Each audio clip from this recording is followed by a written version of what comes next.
ಪ್ರಿಯ ದೇವರ ಮಕ್ಕಳೇ, ನಿಮ್ಮೆಲ್ಲರಿಗೆ ನನ್ನ ವಂದನೆಗಳು. ಇವತ್ತಿನ ದಿವಸ ಕರ್ತನ ವಾಕ್ಯ ಯಾವುದಂತಂದರೆ, ಎಲೀಷನು ಕೊಳಡೆಯನ್ನು ತೇಲಾಡಿಸಿದ್ದು, ಅಂದರೆ ನೀರಿನ ಮೇಲೆ ತೇಲಾಡಿಸಿದ್ದ. ಆತ ಹೇಗೆ ತೇಲಾಡಿಸಿದನು, ಯಾವ ಕಾರಣಕ್ಕಾಗಿ ಅಂತ ಹೇಳಿದ್ರ ವಿಷಯದಾಗಿ ತಿಳ್ಕೊಳ್ಳೋಣ. ಅದು ಹಳೆ ಒಡಂಬಡಿಕೆ 2 ವರ್ಷಗಳು 6ನೇ ಅಧ್ಯಾಯ 1-7 ಇರ್ತದೆ.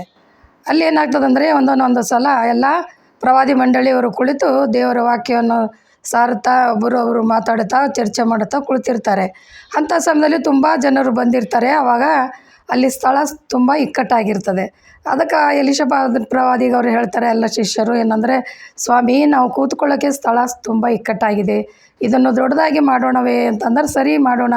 ಅದು ಹೇಗೆ ಅಂದರೆ, ಯೋರ್ದನ್ ಹೊಳೆ ಹತ್ರ ಸಾಕಷ್ಟು ಮರಗಳಿವೆ, ಅಲ್ಲಿ ಹೋಗಿ ನಾವು ತೊಲೆಗಳನ್ನು ಕಡಿದುಕೊಂಡು ಬಂದು ಮನೆಯನ್ನು ದೊಡ್ಡದಾಗಿ ಮಾಡ್ಬೋದಲ್ಲ. ಸರಿ ಅಂತೇಳಿ ಹೋಗ್ಲಿಕ್ಕೆ ತಯಾರಾಗಿರ್ತಾರೆ. ಆವಾಗ ಅಲ್ಲಿ ಒಬ್ಬ ಮನುಷ್ಯನು ಹೇಳ್ತಾನೆ ಎಲೀಷ ಪ್ರವಾದಿಗೆ, ಸ್ವಾಮಿ, ನೀವು ಸಹ ನಮ್ಮ ಸಂಗಡ ಬರ್ಬೋದಲ್ಲ ನಿಮ್ಮ ಸೇವಕರೊಂದಿಗೆ ಅಂತ ಕೇಳಿದಾಗ, ಸರಿ ನಾನು ಬರ್ತೀನಿ ಅಂತೇಳಿ ಎಲ್ಲರೂ ಸೇರಿ ಏನು ಮಾಡ್ತಾರೆ, ಅಲ್ಲಿ ಯೋರ್ದನ್ ಹೊಳೆ ಹತ್ರ ಹೋಗ್ತಾರೆ. ಆ ಹೊಳೆ ಆಚೆ ದಡದಲ್ಲಿ ದೊಡ್ಡ ದೊಡ್ಡ ಮರಗಳಿರ್ತವೆ. ಅವನ್ನು ಕಡಿದು ತೊಲೆಗಳನ್ನು ಮಾಡಿಕೊಂಡು ಬಂದು ಮನೆ ಮಾಡೋಣ ಅಂಥೇಳಿ ಯೋಚನೆಯಲ್ಲಿ ಎಲ್ಲ ಜನರು ಹೋಗಿ ಅವರೆಲ್ಲ ತೊಲೆಗಳನ್ನು ಕಡಿತಾ ಇರ್ತಾರೆ. ಅಂಥ ಸಮಯದಲ್ಲಿ ಒಬ್ಬನ ಕೈಯಿಂದ ಕಾವು ಬಿದ್ದು ನೀರಲ್ಲಿ ಬಿದ್ದು ಬಿಡ್ತದೆ. ಆಗ ಅವನು ಕೂಗುತ್ತಾನೆ, ಅಯ್ಯೋ ಸ್ವಾಮಿ, ಪ್ರಭುವೇ, ನಾನು ಏನು ಮಾಡಲಿ, ನನ್ನ ಕೈಯಿಂದ ಕೊಡಲಿ ಬಿದ್ದೋಯ್ತು, ಮುಂದೆ ಕೆಲಸ ಮಾಡಲಿಕ್ಕಾಗಲ್ವಲ್ಲ ಅಂಥೇಳಿ ಕೂಗಿದಾಗ ಆತ ಬರ್ತಾನೆ. ಆಗ ಅವನು ಹೇಳ್ತಾನೆ, ಅಯ್ಯೋ, ನಾನು ಇದು ಎರವಾಗಿ ತೆಗೆದುಕೊಂಡ ಕೊಡಲಿ, ನಾನು ಏನು ಮಾಡಲಿ ಅಂದಾಗ, ನೀ ಚಿಂತೆ ಮಾಡಬೇಡ ಅಂಥೇಳಿ ಆತನು ಹೇಳ್ತಾನೆ. ಎಲ್ಲಿ ಬಿದ್ದಿದೆ ಹೇಳು ಅಂದ ಕೂಡಲೇ ಅಲ್ಲ ನೀರಿನಲ್ಲಿ ಸ್ಥಳ ತೋರಿಸ್ತಾನೆ. ಆ ಸ್ಥಳ ತೋರಿಸಿದಾಗ ಒಂದು ಚಿಕ್ಕ ಕಟ್ಟಿಗೆ ತುಂಡನ್ನು ಕಡಿದು ಆ ನೀರಲ್ಲೇ ಹಾಕ್ತಾನೆ. ಯಾರು? ಎಲೀಷ ಪ್ರವಾದಿ. ಹಾಕಿದ ನಂತರವೇ ಅದೇ ಸ್ಥಳದಿಂದ ಕೊಡಲಿಯನ್ನು ನೀರಿನ ಮೇಲೆ ತೇಲಾಡುತ್ತದೆ. ನೋಡಿ, ಎಷ್ಟು ಆಶ್ಚರ್ಯವಾಗಿದೆ. ಏನಂದರೆ, ಆತನು ದೇವರ ಮನುಷ್ಯನು. ನಮಗೂ ನಿಮಗೂ ಅಷ್ಟು ಸುಲಭವಾಗಿ ಮಾಡಲು ಸಾಧ್ಯವಾ?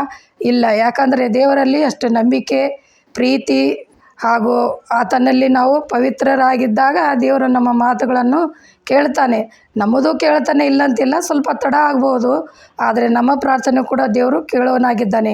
ಅದಕ್ಕೆ ನಾವು ಆತನ ಆಜ್ಞೆಗಳನ್ನು ಕಾಯ್ಕೊಂಡು ನಡೆದಾಗ ದೇವರು ಆ ಕಾರ್ಯವನ್ನು ನಡೆಸಿಕೊಡ್ತಾನೆ ಅಂಥೇಳಿ ವಾಕ್ಯ ಹೇಳ್ತದೆ. ಇಲ್ಲಿ ಏನದಂದರೆ, ಕೀರ್ತನೆಗಳು 90ನೇ ಅಧ್ಯಾಯ 17 ಹೇಳ್ತದೆ ಅಂದರೆ, ನಾವು ಯೆಹೋವನ ದೇವರ ಪ್ರಸನ್ನತೆ ನಮ್ಮ ಮೇಲೆ ಇರಲಿ, ನಾವು ಕೈ ಹಾಕಿದ ಕೆಲಸವನ್ನು ನಮಗೆ ಸಫಲಪಡಿಸು, ನಾವು ಕೈ ಹಾಕಿದ ಕೆಲಸವನ್ನು ಸಫಲಪಡಿಸು ಅಂತ ನಾವು ದೇವರನ್ನು ಕೇಳ್ಕೊಳ್ಬೇಕು.